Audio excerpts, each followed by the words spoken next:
Support for ArkOS has been discontinued. Our favorite firmware for the R36S console is now part of history. From now on, instead of ArkOS, we'll be using the new dArkOS firmware. In this video, I'll show you how to install dArkOS on the R36S console and its clones using macOS, Windows, and an Android device. This will be a complete step-by-step guide that even beginners can follow. If you've just bought your R36S or want to reinstall the firmware, this video is for you. Some time ago, I made a separate video about dArkOS, where I explained its main advantages over ArkOS. Be sure to check it out using the link in the description if you haven't seen it yet. And by the way, if you've already installed one of the latest versions of ArkOS on your console, replaced your SD cards, and everything is working perfectly, you don't need to switch to dArkOS anytime soon. There is no real need for that right now. If everything runs smoothly, you're happy with it, and all your favorite games work, there is no reason to change anything. That's just my personal opinion. But if you're eager to experiment and want to try dArkOS as soon as possible, let's get started.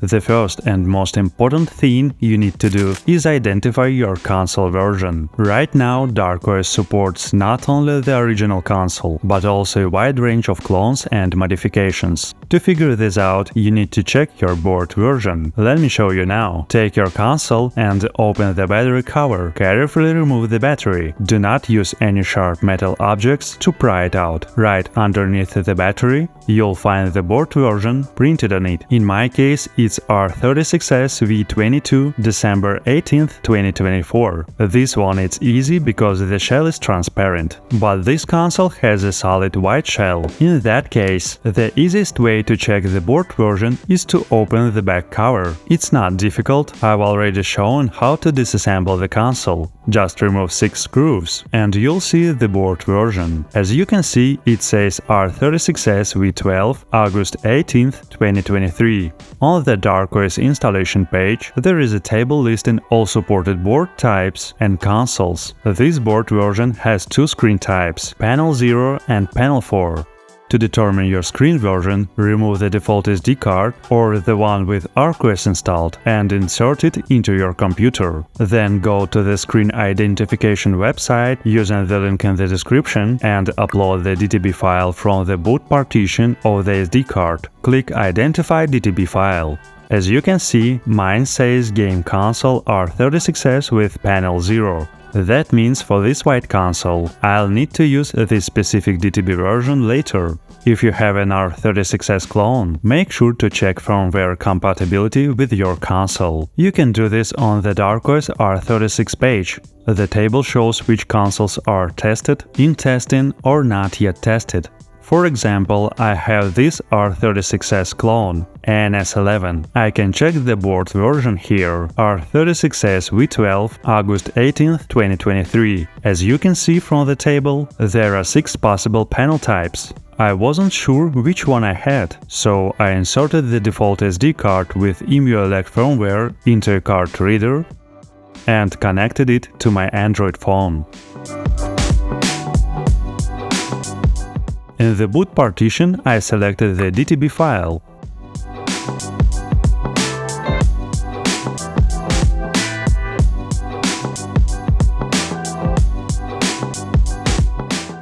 As you can see, mine shows clone type 1. Most likely, I have variant 2, panel 1. Great, so we've completed the first step using both a computer browser and an Android smartphone. Now that we know the console and screen versions, let's download the firmware.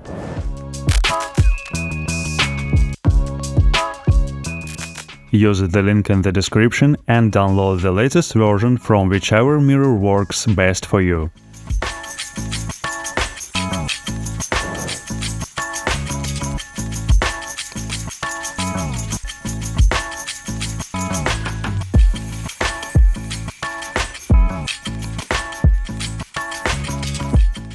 Next, extract the downloaded archive. On macOS, you can just double-click the file.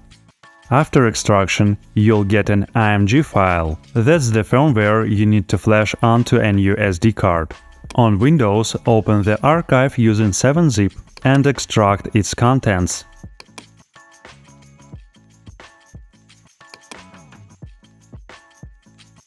You'll also get the img file.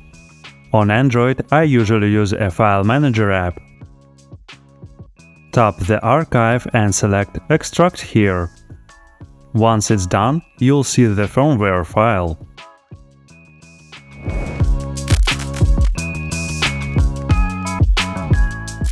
Now, take a new branded SD card. You can find a list of compatible cards in table linked in the description.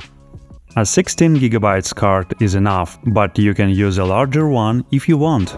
And before we continue, please take a moment to like this video, subscribe to the channel and leave a comment. Also, don't forget to click the bell icon so you won't miss any new videos. And if you want to support the channel even more, you can hit the hype button. It helps push the video to new audiences and brings even more people into our community. First, format the SD card as exFAT. On macOS, I use Disk Utility.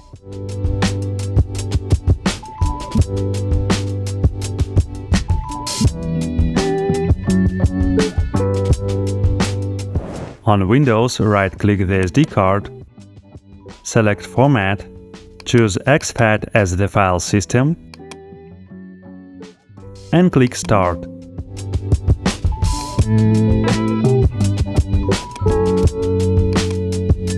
On Android, insert the SD card into a card reader and connect it to your phone. In File Manager, press and hold the SD card icon, go to Settings and select Format. Confirm the action and wait until it's done.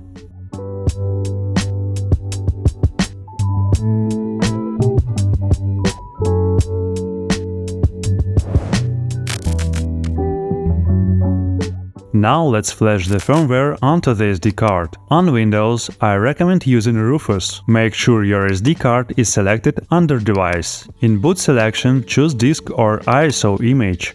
Click Select and pick your img file. Then click Start and confirm. The flashing process will begin.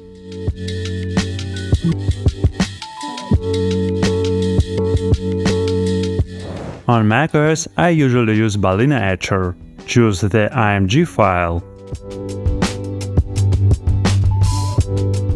Select your SD card and click Flash. Enter your password and the process will start. It's not officially recommended in the instructions, but honestly, it's never let me down. However, if you're a more advanced user, you can also use Terminal to flash the firmware. You can learn how to write the firmware to an SD card using Terminal from my older videos about installing ArkOS. The flashing process is exactly the same, just using the dArkOS file instead. On Android, I use Droid app available on Google Play. Open the app. Tap Write an image. Select the img file. Grant access to the SD card.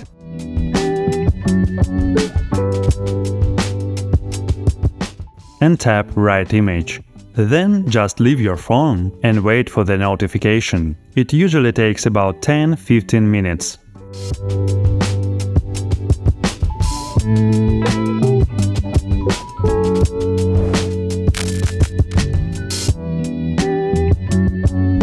After that, go to File Manager and open the boot or USB storage partition. According to the instructions, delete the 2 DTB files. Then go into the DTB folder and select your console type. In my case, it's R36S with V22 board. I select 2 files and copy them to the root directory. This ensures the screen and controls work correctly.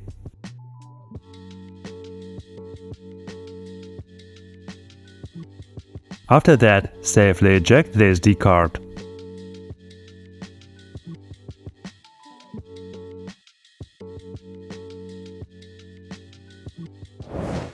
On Windows, after flashing, go to the boot partition and delete the 2 DTB files. Then run the select model file. Choose your console version, in my case, option 4. Press Enter, confirm with Y, and press Enter again. Once the process finishes, press any key, then safely eject the SD card. On macOS, after flashing, remove and reinsert the SD card. Go to the boot partition, delete the 2 DTB files, then open the DTB folder and select your console type. This time I'll choose files for the NS11 clone.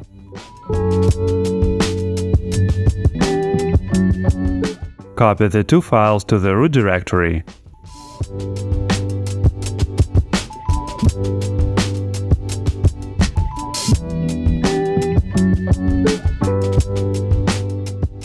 Then safely eject the SD card.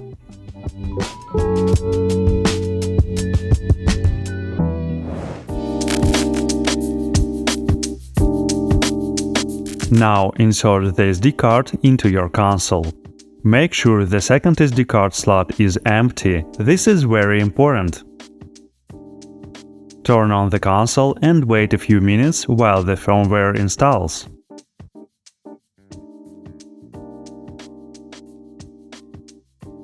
Once the installation is complete, the console will reboot automatically and you'll see the new home screen. This firmware plays background music by default. I usually turn it off right away in the main menu, which opens with the Start button.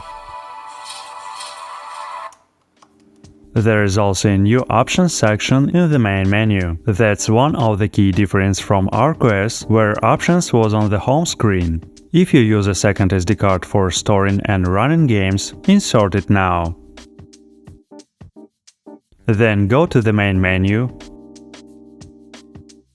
Options, Advanced, and at the bottom select Switch to SD2 for ROMs. Press A. The console will switch to the second SD card, and you'll see all your game systems on the home screen. If you don't use a second SD card, you'll need to copy your entire game collection to the EasyROMs partition on the first SD card. I've already covered this in my full beginner's guide for the R36S. Check it out if you're new. That's it, the firmware installation process is complete. Personally, I usually install my custom theme and change the boot and splash screens. These small tweaks really improve the overall experience for me. If you want the same UI theme, you can get it using the link in the description box and support my channel. I hope you were able to install the firmware using this guide. And while I'm playing, don't forget to drop a like and subscribe to the channel.